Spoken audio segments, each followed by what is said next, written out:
we can see the growing Russophobia in the world. How to overcome this Russophobia? What can you do personally as a Russian politician?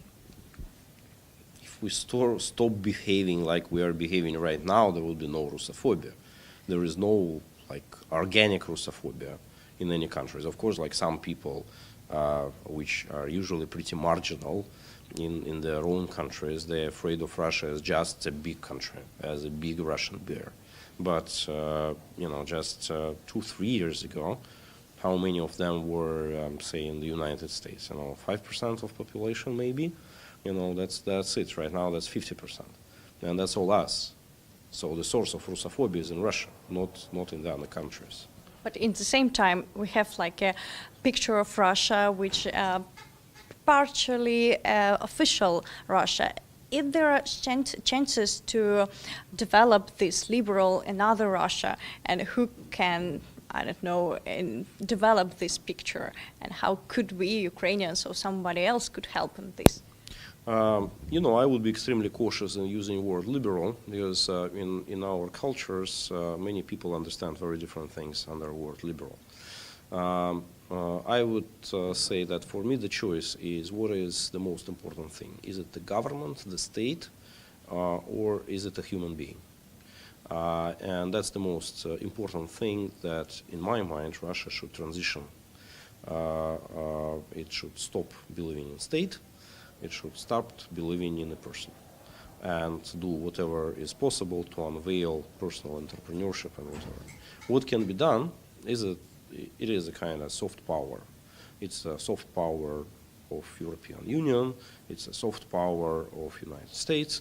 It's a soft power of Israel. It's soft power of Canada, and of course it is soft power of Ukraine.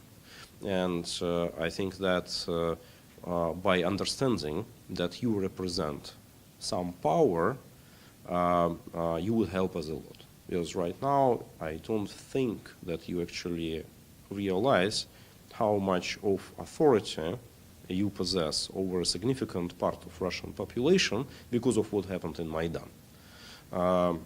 Even with official numbers, 15% of Russian population, which is some 30 million people, which is almost the size, not almost, but it's comparable with the size of Ukrainian nation altogether, they are sympathetic towards what's happening in Ukraine. They're against the war.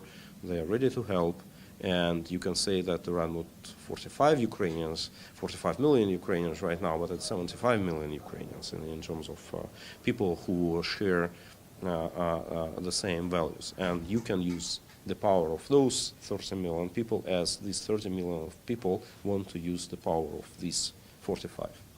You said that you spent a lot of time in Ukraine, but do you feel yourself safety in Russia? I am not feel safe in Russia because I cannot go in Russia for more than a year already. I am under arrest there. And more than under arrest, I am under international search. So I cannot go there. I still try to carry my duties as a member of Russian parliament. I still vote, I introduce laws. My offices in my region, which is Siberia and Novosibirsk, are still working. I have political aides. Out of 45 political aides, 9 are in exile and 20 under criminal prosecution, but those who are still in Russia, they're still working. So I'm trying to keep this structure afloat because I think that's what's important, because people elected me and they authorized me to represent certain opinion in the parliament. And even if I am alone, and I know that I am not alone because I have Dmitry Gudkov on my side, we have Sergei Petrov on my side, Valery Zubov on my side. They not always there to vote, but we know that we are common thinkers, and I feel that we are together.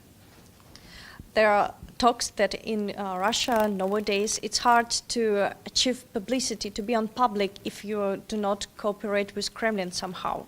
How do you achieve to be on a public and big Russian policy? Right now, I cannot say that I am big on Russian policies, because I have good media coverage, but that media coverage usually is related to some new criminal prosecution, or some new funds that I supposedly embezzled with some other state foundation. But that's the rule of the games. At the end of the day, Winston Churchill once said, if not for necrolog, all public buzz is good. So I'm trying to keep afloat. What really saddens me is that I cannot go back to my region because a lot of work of a deputy is related to personally talking to people, and I love to travel in the countryside. I have a lot of supporters in the countryside, actually more than in the city. I like to drink samagon with them, I like to meet, I like to sing songs, I like to talk to them, and I feel that they are orphaned without me being there, and that is bad. Siberia is where the majority of our natural resources are, but also it's where our capital of innovation is, and that's my Novosibirsk, and that's the third largest city in Russia. And according to the results of all the recent political campaigns, we see that Siberia is the most liberated, the most opposition-minded. We have several important victories of opposition politicians in the regions of Siberia to the country of central Russia. That's why I really put a lot of hopes that the revival of Russia, political revival, social revival, will come from Siberia.